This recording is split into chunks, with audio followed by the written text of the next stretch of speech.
ഞാനൊരു പ്രത്യേകതരം dress design ചെയ്ത് വെച്ചിട്ടുണ്ട്. അയ്യോ ഞങ്ങൾക്ക് ഇതൊക്കെ പോരെ. അത് വേറെ മിസ്റ്റർ പണിക്കർ. എങ്കിലേ സൊസൈറ്റി വെയിറ്റ് ഉണ്ടാകും. കിട്ടും. എന്നാ പിന്നെ അങ്ങനെ ആയിക്കോട്ടെ.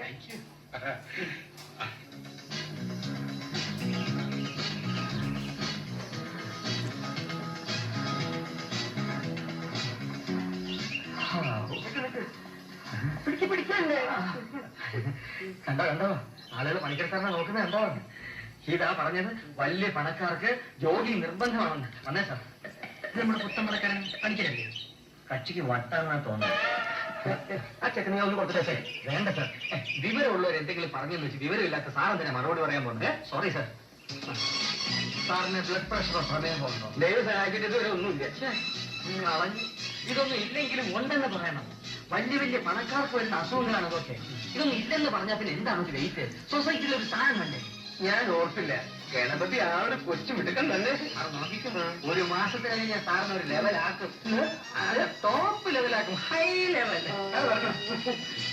ഇംഗ്ലീഷ് ക്ലാസ് 2 ആഴ്ചയ്ക്കാണ് തുടങ്ങും. ഒരു മാസം കൊണ്ട് ഞാൻ സാറിന്റെ മണിയായിട്ട് ഇംഗ്ലീഷ് സംസാരിപ്പിക്കും. പിന്നെ അറബി, ഉറുദു, ഒറിയ, അങ്ങനെ ഏത് ചടങ്ങിന് പ്രസംഗിക്കാൻ പോയാലും ക്ഷണിച്ചില്ലെങ്കിലും VIPസിനോടൊക്കെ വലിഞ്ഞേറി നിന്ന് ഫോട്ടോസ് എടുത്ത് പത്രത്തിൽ പ്രസിദ്ധീകരിക്കണം.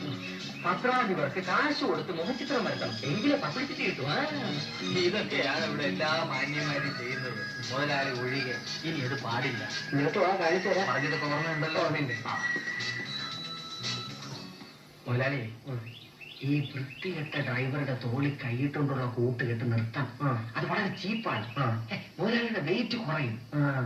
ഈ പന്നിയുടെ അഹങ്കാരം മാറ്റണം. അവരുടെ പറഞ്ഞേ. അത് ഇപ്പൊ തന്നെ പറയണോ, അത് കുറച്ച് കഴിഞ്ഞിട്ട് പറയണം? ഞാൻ ഭയങ്കര ചെറ്റ്, എനിക്ക് പ്രശ്നമില്ല. പറയണം.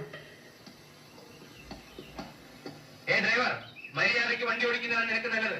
ഇല്ലെങ്കിൽ നിന്റെ തലമുറ ഞാൻ ചവിട്ടി പൊട്ടിക്കും മരപ്പെട്ടി. ഇന്നലത്തെ പോലെയല്ല ഇന്ന് ഞാൻ. നിനക്കൊരു സംശയം തോന്നിയേക്കാം എനിക്കിതാരെങ്കിലും പറഞ്ഞു തന്നാണെന്ന്. സത്യത്തിൽ അങ്ങനെയല്ല, എനിക്ക് സ്വയം തോന്നിയതാണ്. ഡ്രൈവറെ മനസ്സിലായോ? മനസ്സിലായി. വേഷമിട്ട് വേണ്ട. നാളെ കമലാസനം വരുന്നത് ഡയറി നോട്ട് ചെയ്തിട്ടുണ്ട്. കാർത്തിയന് വീട്ടിലുണ്ടെങ്കിൽ കല്യാണാലോചന കഴിഞ്ഞാൽ സാറ് ധൈര്യമായിരിക്കണം. അമ്മച്ചി അല്ല മിസ്സിസിനെ ഒഴിവാക്കാൻ ഞാനൊരു വഴി കണ്ടുവച്ചിട്ടുണ്ട്. സാറിന് എന്തെങ്കിലും വാങ്ങാനുണ്ടെന്ന് പറഞ്ഞ് രാവിലെ അമ്മച്ചി ചെറുക്കന്റെ കൂടെ ഷോപ്പിങ്ങിന് അയക്കണം. ബാക്കി കാര്യം ഞാൻ ഏറ്റു. സാർ കേൾക്കാം. ഡ്രൈവർ വണ്ടി എടുക്കൂ.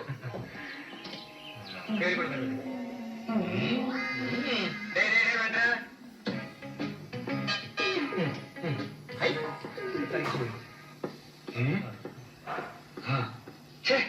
ഈ സാധ്യത കാണാനില്ലല്ലോ. മണി 10 എങ്ങോട്ടെങ്കിലും കൊണ്ടുപോക്കോ. 2 മണിക്കൂർ കഴിഞ്ഞ് അമ്മച്ചി ഇങ്ങോട്ട് കൊണ്ടുവരാവൂ. മനസ്സിലായോ? അതിന്റെ പരിപൂർണ്ണ ഉത്തരവാദിത്തം നിനക്കാ. ലേറ്റ് മുതലാളി 10 വിട്ട ചതിച്ചു. നിങ്ങൾക്ക് എന്താ വാങ്ങാനുണ്ടെന്നേ പറയുന്നേ? കുറെ സാധനങ്ങൾ വാങ്ങാനുണ്ട്. ലിസ്റ്റ് അക്കൂട്ടിന്റെ കയ്യിൽ കൊടുത്തിട്ടുണ്ട്. നീ വാങ്ങിച്ചാലേ ശരിയാവും. അതെ അതെ, അവസാനം വാങ്ങിച്ചോണ്ട് വരുമ്പോ എപ്പോഴും ചോദിക്കും നിന്റെ പഴയ എന്തോ നടി കളിമണ്ണാണോ, നീ ഏത് പോത്താട്ടുകാരിയാവുന്നേ. ഇപ്രാവശ്യം അങ്ങനെ ഒന്നും പറയില്ല. ഞാൻ തന്നെയാണല്ലേ പറഞ്ഞത്. Sorry madam. മാഡം എന്ന് പറഞ്ഞാൽ ഇംഗ്ലീഷിൽ റെസ്പെക്ട്ലി. എന്നെ വിളിക്കണ്ട, ചേച്ചിനെ വിളിച്ചാൽ മതി. അവന്റെ ഒരു റെസ്പെക്റ്റില്ലേ. ഞാൻ സ്റ്റുഡിയോയിൽ ഡ്രോപ്പ് ചെയ്താൽ മതി. അല്ല മോളെ, ഫോട്ടോ നാളെ വാങ്ങിയപ്പോ. എന്താ അച്ഛാ? അച്ഛൻ ഇവിടെ ഒറ്റയ്ക്കല്ലേ ഉള്ളൂ. He's alone here. ഒറ്റയ്ക്കല്ലേ? ഒറ്റയ്ക്കല്ലേ? ഒറ്റയ്ക്കേ ഉള്ളൂ എന്ന് പറഞ്ഞതാണ്. നീ വാമളെ പാടാ. മോളെ അച്ഛൻ ഒറ്റയ്ക്കുള്ളൂ കേട്ടോ. ഓക്കെ. സമാധാനായി. സമയമായി, അവരെത്താറായി. നമുക്ക് ഡ്രോയിങ് റൂമിലോട്ട് പോവാം. കൈ പോക്കറ്റിലോട്ട് പോവാം. തല ഉയർത്തിപ്പിടിച്ച് ജമയിൽ നടന്നു. തൈ എവിടെ? തൈ കെട്ടി മാല കണ്ടു. അപ്പൊ പറഞ്ഞതൊക്കെ ഓർമ്മയുണ്ടല്ലോ. സ്വത്തിന്റെ കാര്യം പറയുമ്പോ ഉള്ളതിന്റെ ഡബിൾ ആക്കി കാച്ചേക്കണം. ഓക്കെ, അവരാണ് വിട്ടത്. സിഡോൺ സാർ.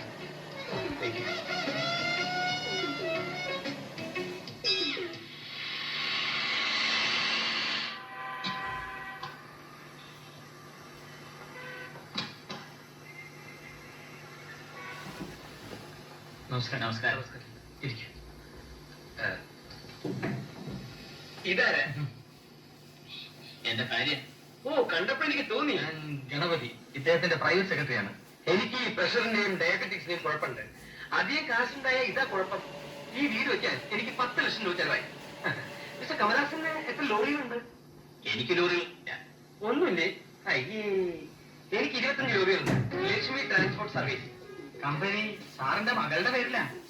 നിങ്ങൾ പരമ്പരാഗതമായിട്ട് വലിയ ബിസിനസ്സുകാരാ. എന്റെ അച്ഛനെ കുറിച്ച് കേട്ട് കാണും. ബാലപ്പണിക്കർ സ്റ്റീലിന്റെ ബിസിനസ് ആയിരുന്നു. സാറിന്റെ വയസ്സിന്റേതും വലിയ കുടുംബമാണ്.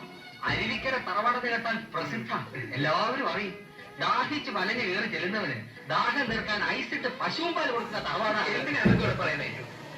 അവർക്ക് ടെക്സ്റ്റൈൽ ബിസിനസ്സാ. ഭാര്യ ഇവിടെ അവർ വിമൻസ് ക്ലബിൽ കുക്കിംഗ് ഗ്യാസ് എടുക്കാൻ പോയിരിക്കാൻ.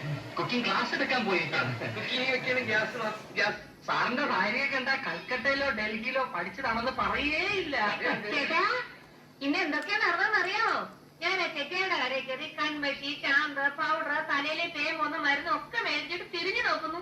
അപ്പൊ കുട്ടിയെ കാണാനില്ല.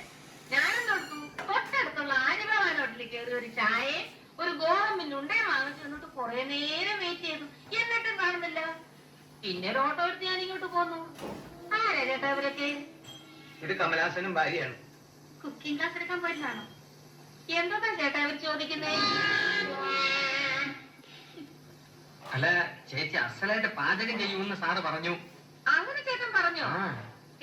അങ്ങനൊന്നും ഇല്ല. പക്ഷെ ഉണക്കയില് തേങ്ങ അരിച്ച് കുടമ്പുളിയിട്ട് ഞാൻ നല്ല അസലായിട്ട് വെക്കും. ചേട്ടന് വലിയ ഇഷ്ടമാ. എന്നാലും എന്റെ അച്ഛന്റെ കഴിവിന്റെ ഒരു അംശം പോലും എനിക്ക് കിട്ടിയിട്ടില്ല. കേട്ടിട്ടില്ലേ അരിവെപ്പാരും പാത്രമെന്ന്? കാർത്യാനി എന്തോ ചായ കൊണ്ടുവരൂ. ഇപ്പൊ കൊണ്ടുവരാം. പണിക്കരുടെ അച്ഛൻ എന്ത് ബിസിനസ് ആയിരുന്നു പറഞ്ഞത്? സ്റ്റീൽ. എന്തോന്നാ? അയ്യോ ഞാൻ പറയാൻ സാറേ, പേപ്പറുകാരൻ കുപ്പി കച്ചവടം. എന്റെ അച്ഛന്റെ വലിയ കൂട്ടുകാരനായിരുന്നു. പറഞ്ഞാൽ നിങ്ങൾ അറിയും. ടെലിഫോൺ കമ്പി മോഷണത്തിന് കൊണ്ട് ജയിലാക്കിയില്ലേ കമ്പി ജനാർദ്ദനൻ? ആ കേട്ടിട്ടുണ്ട്. അത് തന്നെയാണ്.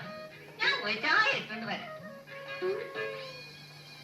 എന്റെ സാറ് തീ തിന്നുകയാണ്. സത്യം പറയാം, പരമ്പരാഗതമായി ഭ്രാന്തുള്ള തറവാട്ടിലേതാണ് അമ്മച്ചി. എവിടൊക്കെ കാണിച്ചു, ഒരു പ്രയോജനവും ഇല്ല. പണ്ട് ദരിദ്രരായിരുന്നെന്ന തോന്നലാണ് ഇപ്പോഴും മനസ്സിന്.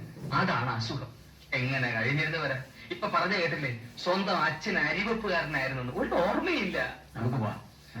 അപ്പൊ ചായ ഞങ്ങൾ ഇറങ്ങട്ടെ. അല്ല, കല്യാണത്തിന്റെ കാര്യങ്ങളെ കുറിച്ച് ഒന്നും പറഞ്ഞില്ല. സ്ത്രീധനം എത്ര വേണമെങ്കിലും തരാം. ഞാൻ മകനുമായിട്ടൊന്ന് ആലോചിക്കട്ടെ, പിന്നെ കാണാം. ഓ, ദൈവം തക്ക സമയത്ത് ഭ്രാന്താണെന്ന് പറയാനുള്ള ബുദ്ധി എനിക്ക് തോന്നിപ്പിച്ചല്ലോ. ഭാഗ്യം. അപ്പൊ എന്റെ മോൾക്കും ഭ്രാന്താണെന്നല്ലേ താൻ പറഞ്ഞതിന്റെ അർത്ഥം? മോക്ക് ഭ്രാന്തില്ലാന്ന് ഫോൺ ചെയ്ത് പറഞ്ഞേക്കാം. ഇപ്പൊ പറയണം.